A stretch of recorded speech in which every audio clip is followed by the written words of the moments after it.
Money in Excel, net worth template. Get ready because although money doesn't make Excel, Excel sure helps us make money, or at least track the money that we make. Here we are in our Money in Excel template. In prior presentations, we set up our Money in Excel template, connected to a financial institution, pulled in some data that we can now then work with. In order to open up the template, you can go to the File tab on the left-hand side, go to New. We're looking for this Money in Excel template, which may be up top, but if you haven't used it before, more likely will be down below. You need a subscription model of some kind to Microsoft Office in order to use the functionality of the Money in Excel template. Then I'm going to go back to our tab here. Now, in prior presentations, we took a look at some of the transactions. Note that when you're thinking about financial information, there's typically two sides that you're looking at. You're looking at your performance, income statement, and where you stand at a particular point in time, balance sheet.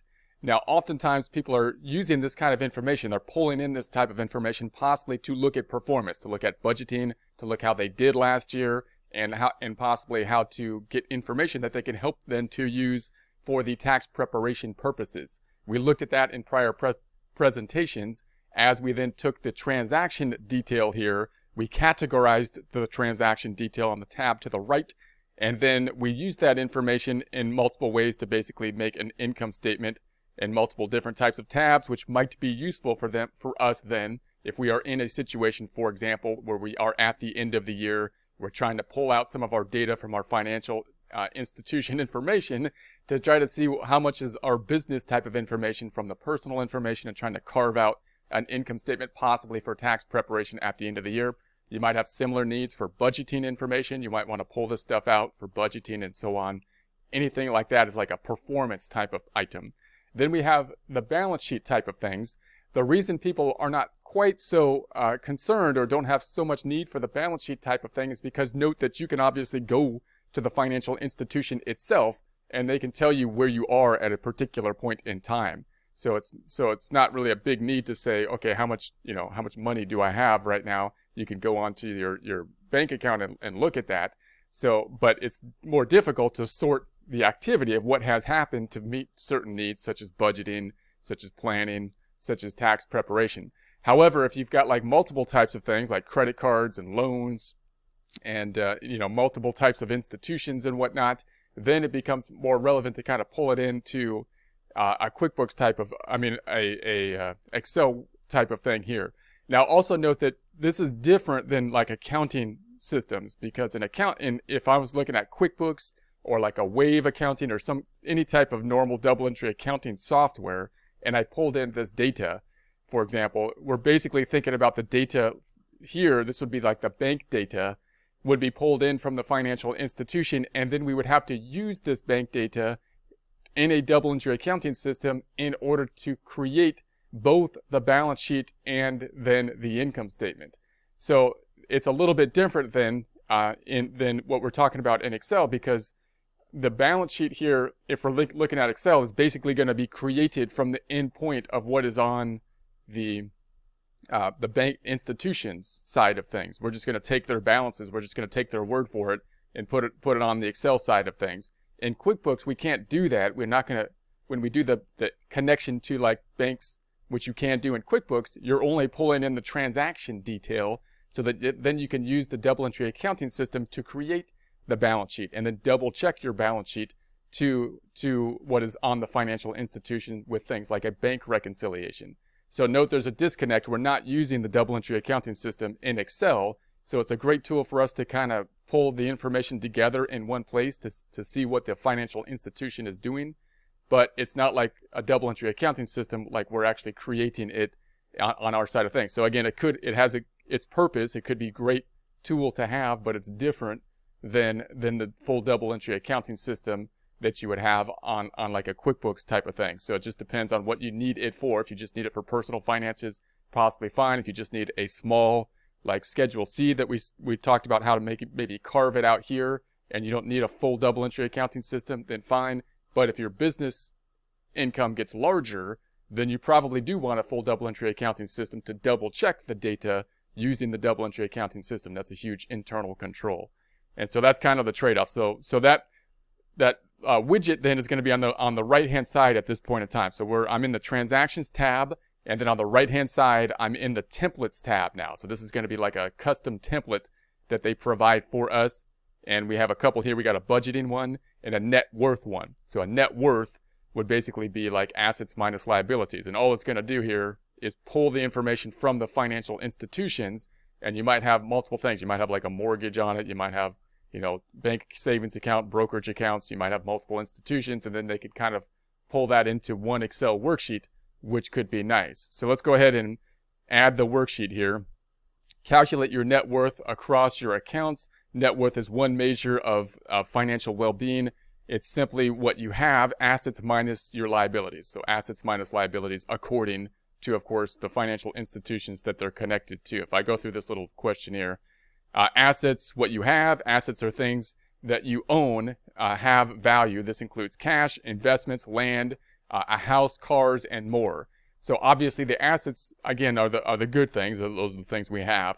But when you're connecting to the financial institution, just realize that it's only going to be able to pick up the assets that are in, you know, the financial institution that you're connected to at that point in time. So your actual home probably not going to be on there. The mortgage related to the home is going to be on there, but the actual home value not going to be on there because that's not part of the financial institution type of thing. So it's not really a complete. Your car isn't going to be on there because the bank doesn't know what your car is. So it's going to be things like 401k plan might be able to pour in, you know, a retirement plan, an IRA possibly, brokerage accounts, savings accounts, CDs, and obviously the checking account are things that it can kind of pull in here. And then other assets, the biggest one being the home, often, you know, you're going to have to add that in, right? It's not going to be coming from the financial institution. Okay, so then we're going to say some liabilities result in asset like a mortgage for a house while others don't, like credit card debt. So obviously when you think about the mortgage for the house, they're going to be able to pull in the mortgage if you have a mortgage. They're not going to pull in the value of the house because they don't know that, right? They don't know the value of the house. You'd have to kind of figure that on yourself, on your own. So that could, you know, if you have a mortgage and not a house, if you have a mortgage but the house isn't on the books, then that's going to distort, make you look worse than you actually are. You got to then figure the value of the house. Credit card debt is another one that if you're connected to the financial institutions, they should be able to pull that over, which is nice again as well. So let's go ahead and add that. We're going to add the worksheet. So here it is. Here we have the data. Note that I've changed some of the data here, made them nice round numbers just to emphasize that. So this is just data at this point in time. But then it's going to be pulling in the ending numbers that are on the financial institution. Now, if you just have a checking account or something like that, you might be checking your checking account all the time, and the ending balance is something you might know quite well. But if you have other types of things within the financial institution that you're not checking on quite as much, and you have other things going on, then it can pull that information in here fairly quickly. So for example, obviously it could pull in credit cards. That to do the credit cards, you might have credit cards with multiple different institutions. You might have multiple different institutions with credit cards. Note that this is just kind of looking at a fairly basic type of system that doesn't have a whole lot of different institutions in it and whatnot. So as your situation gets a little bit more complex financially and you work with different financial institutions, if you connect to multiple institutions, then possibly you can pull in more data here, and that could be more useful to you because, again, most people probably have a decent handle on where their checking account is, but when they have a lot of other things going on, like multiple credit cards and whatnot, it's kind of nice to then pull in the balances for those, like a 401k plan, if you got any savings accounts, to pull in those. And then again, if you have a mortgage that are with different institutions, then it could pull in the liability possible from the mortgage with the different institutions as well. Note that it doesn't pull in things that aren't from the financial institution. So any type of asset or liability that isn't from a financial institution then is not going to show up here. The main one obviously being the home. So the mortgage, if you had a mortgage on the home and you connected to that financial institution, it should pull in the mortgage and the liability side, which is going to make you look very distortedly bad on this report because the asset of the home most likely will not pull in because it's not known by the financial institution and it changes, at least the fair value could change, depends how you want to account for it and whatnot. Your car's not going to be on here and that kind of stuff. But it gives you a nice little recap, and then you can go on to the left hand side. You got basically a little balance sheet here, which says it's going to be the assets are up top, investments, cash, and then the liabilities. And then if you subtract out assets minus liabilities according to the accounting equation, you will get equity, which is basically your net worth. We'll call that, that's what they're naming this thing. We named this thing a net worth widget, right? Net worth is going to be assets minus the liabilities, basically the accounting equation formatted as assets minus the liabilities. Now, this is going to be different than what you're going to get on a QuickBooks or other accounting software, because again, in a QuickBooks, we can't create our balance sheet by just taking the data from the financial institution. So many times when people are using accounting software for like a small business, then oftentimes they're using it for their one particular business, usually focusing in on trying to get the income statement there because that's what they need for the Schedule C at the end of the time period.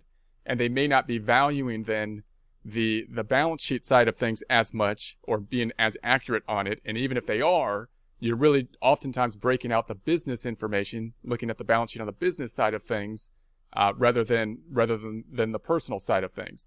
So in other words, when you do the balance sheet, even if you're doing the business balance sheet, you still have to usually enter the beginning balances into the system for like a bank account or like your brokerage account, and you'd have to adjust your brokerage account manually from time to time to represent the increases and decreases, the unrealized gains and losses to get the accurate balances in something like a QuickBooks. And typically you would not, if you're using QuickBooks for business, then you may not be doing your personal information in the same QuickBooks system as well. So that means that you wouldn't have any kind of reflection of personal data on the balance sheet, which would be nice to see elsewhere. So that's why in this system, it could actually be really nice to have something in Excel which is disconnected, right? You're not doing a double entry accounting system to make this balance sheet information, but it's nice that you can basically push a button here and Excel will kind of take all the information from these financial institutions and get that ending balance information and then basically make a net worth type of calculation